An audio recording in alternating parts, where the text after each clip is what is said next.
Alright cultists, welcome back to Beerenid 40k. It is a glorious weekend because as of yesterday I have the actual kill team rulebook in my hand after almost 5 months of obsessing about it, and I'm having so much fun. I hope all of you are experiencing this too.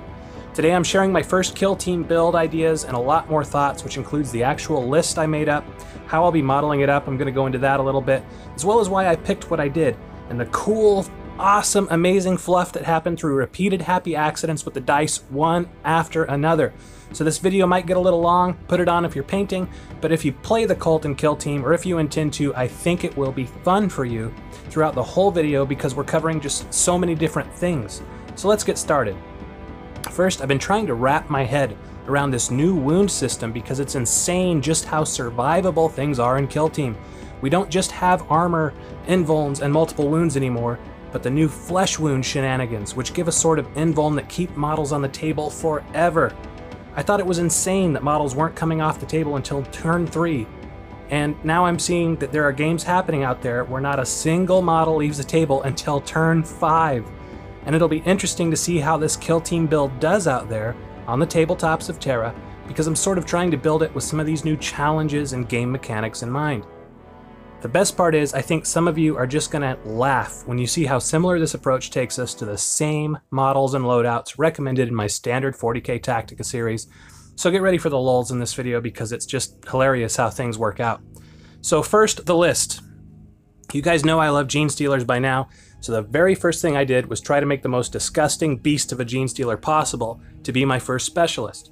I want my Genestealers to be like they are in the lore, where they're just disgusting, and I decided that if I do include them, I'd rather have a few beasts than an army with a lot of semi-decent guys, because it would just bother my vision of how Genestealers especially are supposed to be on the tabletops. I just don't want a meh kind of an army.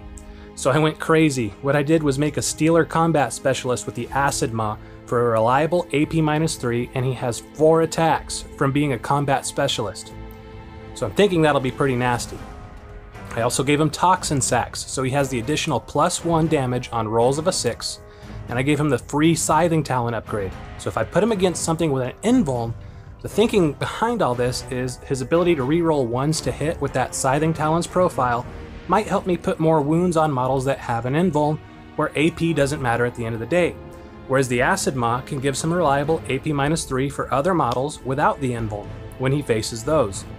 Of course, this is Theory Hammer still, so I'll have to test this, but I really like this guy, and I think he represents the scariness that a Genestealer should be when he's up against a pleb guardsman and a Space Marine scout.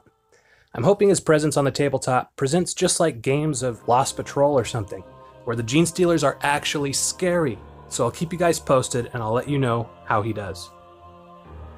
With him done, I thought I wanted to make a leader, but I ended up saving my leader build till last because I wanted to see what points were left after I built a good core first.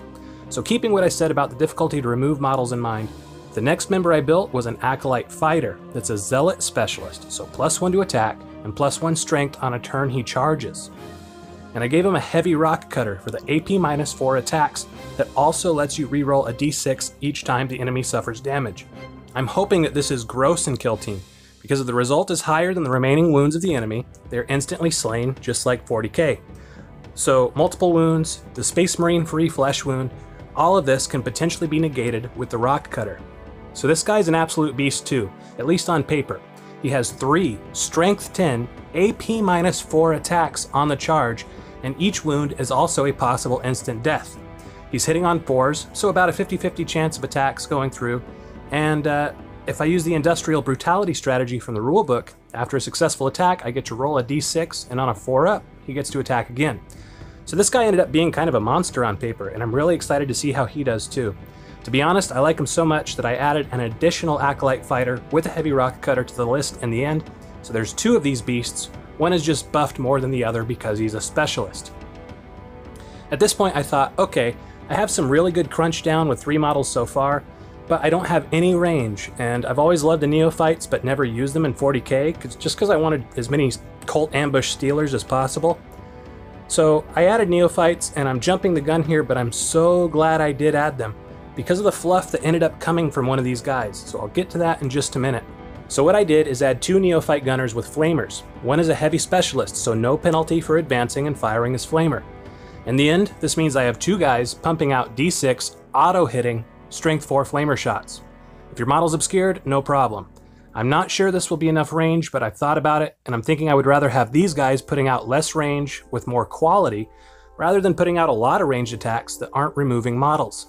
So, now I really wanted to get into the fluff here, so for the rest of this list I just added a Genestealer leader, thinking the Invuln might help him stay around and farm command points a little longer.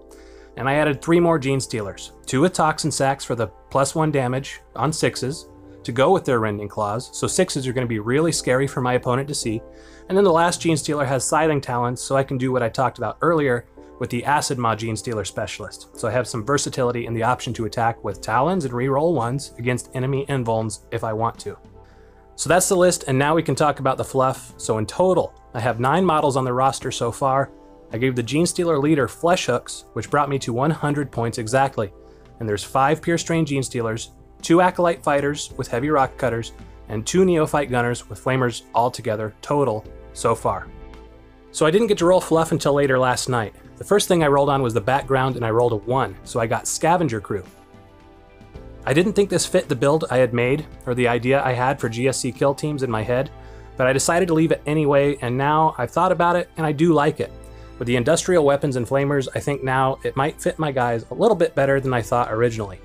And interestingly, on the next roll for Sacred Task, I got Prepare the Killing Field, so things started to go a bit deeper. So they're going out, they're collecting scraps, stealing weapons so they can prepare things like mines, munitions, and traps for the Uprising. I still don't know why that would make them take on Space Marines. I'm trying to think that one out, but I'm going to stay with it.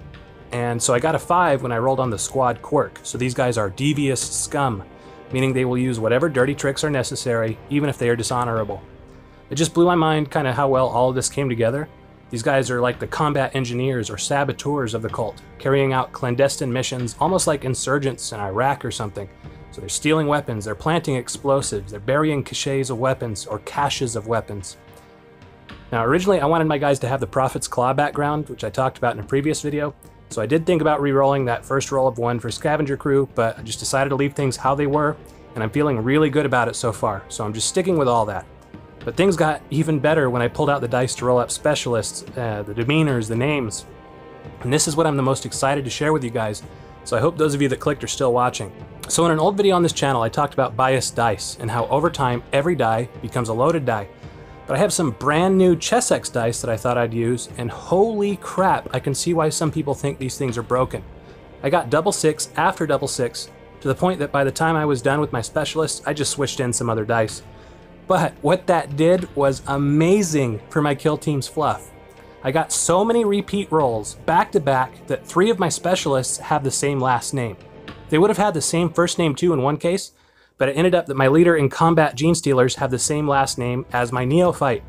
So even though they are the leaders, the fact is, according to the fluff, the Neophyte Gunner, that's my heavy specialist, is basically their freaking dad. How crazy is that?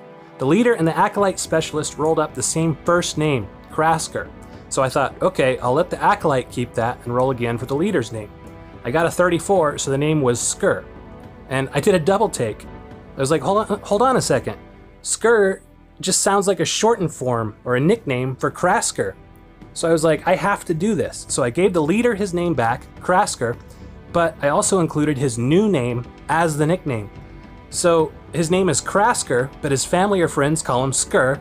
And how freaking crazy is that? Just that extra little bit of fluff from weird dice rolls, and my Genestealer leader instantly has an interesting little piece of bio.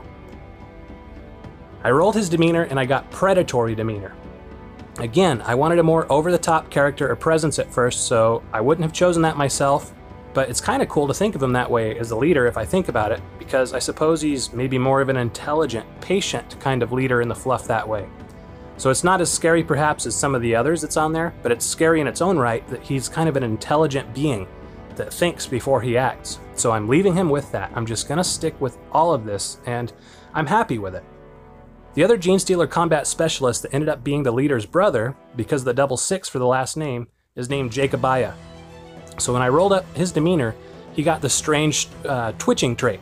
And again, at first I hated it because I kind of saw it as a nervous kind of trait. And I thought, hey, he's a Genestealer, he's my strongest guy. Why would he be ticking and all that? But now that I slept on it, I absolutely love it. He doesn't twitch, I'm thinking now, because he's nervous. He twitches because he's ready to snap, like all the time, 24/7. He's full of hate, and he has that acid maw coursing acid through his veins.